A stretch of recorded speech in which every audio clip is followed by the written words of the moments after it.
আসসালামু আলাইকুম প্রিয় দর্শক, আশা করছি আপনারা ভালো আছেন। আজকের আলোচনা বিষয় বমি। নবজাতক থেকে শুরু করে শিশু এমনকি প্রাপ্তবয়স্ক আমাদের মধ্যেও এই বমির সমস্যাটি খুব সাধারণ, কিন্তু প্রতিটি ক্ষেত্রে এর কারণ কিন্তু স্বাভাবিকতা না এবং ঝুঁকিও আলাদা। অনেক সময় আমরা বুঝতে পারি না এটা কি স্বাভাবিক নাকি বিপদের কোনো ইঙ্গিত। তাই আজ আমি আপনাদের সামনে এই ভিডিওটা করছি আপনাদেরকে ধাপে ধাপে সহজভাবে বোঝানোর জন্য যে কোন বমি বা দিনের ভিতরে কতবার বমি করলে সেটা বিপদের কারণ হতে পারে, দিনের ভিতরে কতবার বমি করলে সেটা বিপদের কারণ না, এবং বমির কালার, বমির রং আপনি নিজে বুঝতে পারবেন। আপনি নিজে বুঝতে পারবেন যে আমার সন্তানকে বা আমি নিজে এখন ডক্টরের কাছে যেতে হবে, ডক্টর দেখানো আমার উচিত। আশা করছি ভিডিওটা আপনাদের ভালো লাগবে।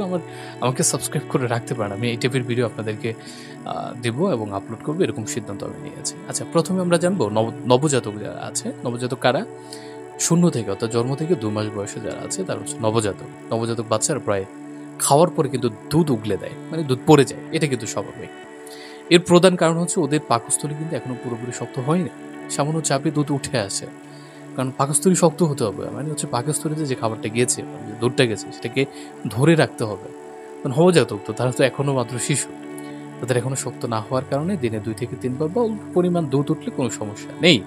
তবে তাদেরও কিন্তু সতর্কতা আছে। কি সতর্কতা? জোরে পড়ার মতো মনে হচ্ছে, আপনি বুঝতে পারবেন যে না, বাচ্চা তো স্বাভাবিক বমি করছে না, মুখ ভর্তিও যে বমিটা আছে সেটা যদি করে তাহলে এটা কিন্তু বিপদের একটা ইঙ্গিত।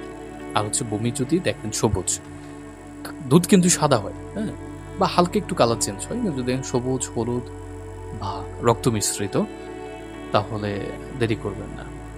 খাওয়ার পর খেতে চায় না, আপনি দুর্বল লাগে, এসব হলে তাহলে আরো দ্রুত ডাক্তারের শরণাপন্ন হবেন।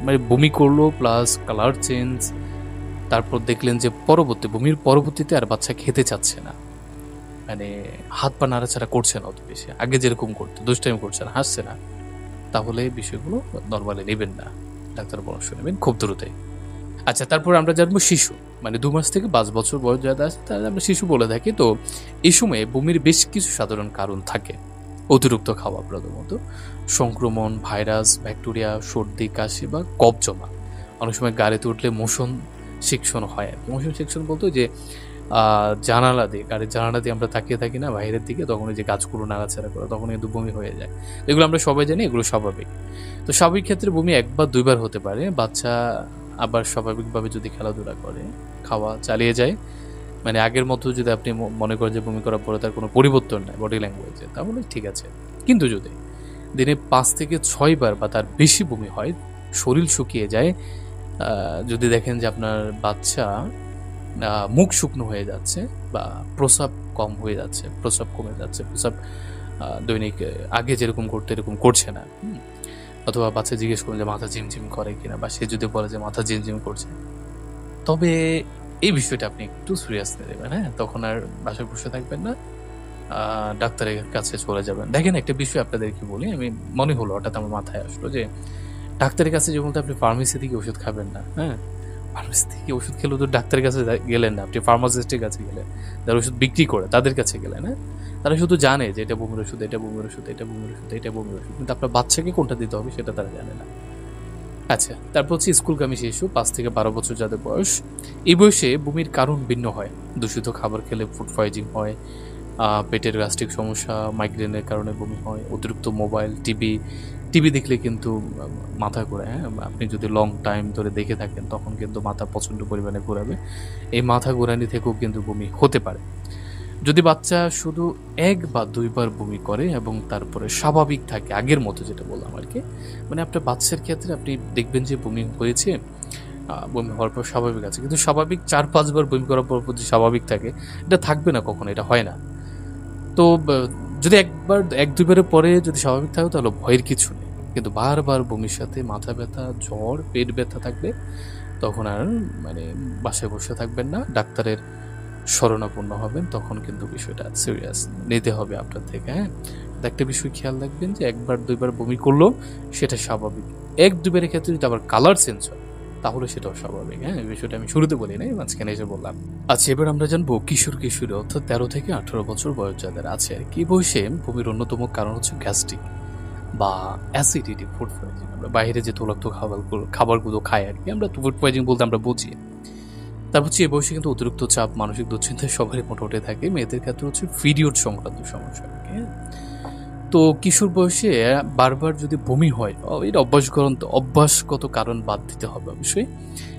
তখন মেডিকেল চেক আপ করানো দরকার, হ্যাঁ? একটা বিষয় মাথায় রাখবেন, কিশোর বয়সে কিন্তু বমিটা কিন্তু এমনি এমনি হয় না। অনেক সময় তা আমরা তখন সচেতন থাকি, আমরা জানি যে বমি হচ্ছে, আমরা বমিটা প্রতিরোধ করার জন্য চেষ্টা করি। তারপরও যদি হয়ে যায়, কিশোর বয়সে কিন্তু আপনি এটাকে গুরুত্ব দিতে হবে। অনেক সময় হয় কি, লিভার, কিডনি অথবা হরমোন সমস্যার লক্ষণ হতে পারে। তো কিশোর বয়সে যদি আপনার বমি হয়, দেখেন কিছু বমি আছে যে বমি চলে আসে, হ্যাঁ? মানে আমরা অনেক সময় উৎকৃষ্ট কোনো কিছু দেখলে বমি করে দিই, সেটা স্বাভাবিক। এছাড়া আপনি ডক্টর কাছে যাবেন বমি হলে, হ্যাঁ? আচ্ছা, প্রাপ্তবয়স্ক 18 বছরের ঊর্ধ্বে যারা আছে, আমরা যারা আছি, বড়দের ক্ষেত্রে বমি সাধারণত হয় বদহজম, গ্যাস্ট্রিক, ফুড পয়জনিং, অতিরিক্ত ওষুধ খাওয়ার কারণে অনেক সময় বমি হয়। হঠাৎ রক্তচাপ কমে যাওয়া বা মাইগ্রেনের কারণে কিন্তু বমি হয়। আবার লিভার কিডনি রোগ এমনকি হার্ট অ্যাটাকের লক্ষণও কিন্তু হতে পারে। সেটা যেকোনো বয়স, মানে 18 বছর ঊর্ধ্বে যারা আছে তাদের ক্ষেত্রে গুরুত্বটা দিতে হবে। একবার দুবার বমি হলে বাড়িতে বিশ্রাম নিন, এবং স্লাইন নিলে যদি ভালো হয় তাহলে তো আলহামদুলিল্লাহ, একটু চেষ্টা করবেন যে বিশ্রাম প্লাস স্লাইন নিতে হবে যদি ভালো লাগে, হ্যাঁ? কিন্তু যদি রক্ত ওঠে বমির সাথে, কালো কফির মতো বমি হয়, তাহলে কিন্তু আপনি অবহেলা করতে পারবেন না, হ্যাঁ? তখন আপনি আরেকটা বিষয় লক্ষ্য করবেন যে বুক ব্যথা, সাথে বুক ব্যথা হয় কিনা। যদি বুক ব্যথাও থাকে, হুম, বা আমি যে কারণগুলো বললাম সেগুলো যে কোনো একটা থাকে, দেরি না করে জরুরি ভিত্তিতে হাসপাতালে আপনার যেতে হবে। ঠিক আছে? আপনি 18 বছর ঊর্ধ্বে যারা আছে তারা, আমরা সচেতন, কিন্তু আমরা বলতে পারি কোন বমিটা আমাদের জন্য স্বাভাবিক, কোনটা অস্বাভাবিক। সেটা আমরা জানি, আমরা বলতে পারি। হ্যাঁ? তখন আপনি আপনার নিজের সিদ্ধান্ত নেওয়ার শক্তিটা থাকে। আপনাকে আল্লাহ ব্রেইন দিয়েছে, বুদ্ধি দিয়েছে। আপনি নিজে সিদ্ধান্ত নিতে পারেন। তো সবার জন্য সাধারণ সতর্কবার্তা: খাওয়ার পর হঠাৎ আ শোয়া যাবে না। মানে খাবার পর যদি হঠাৎ শুয়ে যান তাহলেও কিন্তু বমি হওয়ার সম্ভাবনা থাকে। কারণ তখন পাকস্থলীতে প্রচুর পরিমাণে খাবার থাকে। যেকোনো একটা সম্ভাবনা হতে পারে। তারপর হচ্ছে বেশি করে পরিষ্কার পানি বা তরল খাবার খেতে হবে আরকি। এই বিষয়টাও কিন্তু মাথায় রাখা জরুরি। তরল খাবার মানে হচ্ছে খাবার ফুটিয়ে বা আমরা যে টিউবওয়েলের খাবারটা খাই আরকি, এগুলো। বমি বেশি হলে শরীরে পানি, লবণের ঘাটতি পূরণের জন্য ওটস লাইন বারবার খেতে হবে। সেটা যেকোনো বয়সেরই হোক না কেন, শিশু এবং নবজাতকের ক্ষেত্রে না, তার পর থেকে আরকি। বাজারের অযাচিত ঔষধ ব্যবহার না করা আরকি। অনেক ঔষধ আছে যেগুলো অতিরিক্ত পরিমাণে খেলে কিন্তু হঠাৎ বমি হয়ে যায়। সেটা প্রচণ্ড পরিমাণে সাইড এফেক্টও হয়ে যায় আরকি, যেগুলো আমাদের স্বাস্থ্যের জন্য প্রচুর ঝুঁকির একটা বিষয় চলে আসে। এই লক্ষণগুলো আপনাদেরকে বললাম, যদি আপনাদের ভিতরে দেখেন তাহলে অতি দ্রুত ডাক্তারের পরামর্শ নেওয়া বাধ্যতামূলক বা নিতে হবে আপনার নিজের স্বাস্থ্যের জন্য। নিজেকে ভালোবাসতে হবে। আপনি যদি নিজে সুস্থ থাকেন তাহলে পুরো দুনিয়া আপনার কাছে ভালো লাগবে। যদি অসুস্থ থাকেন তাহলে কিছু লাগবে না। ঠিক আছে, ভালো থাকবেন। আমি এই টাইপের ভিডিও করার সিদ্ধান্ত নিয়েছি। আমার চ্যানেলটা আপনারা চাইলে সাবস্ক্রাইব করে রাখতে পারেন। পরবর্তী সময়ে আমার এই ভিডিওগুলো আপনাদের কাছে যেন সবার আগে পৌঁছে যায়, তার জন্য বেল আইকন ক্লিক করে রাখতে পারেন।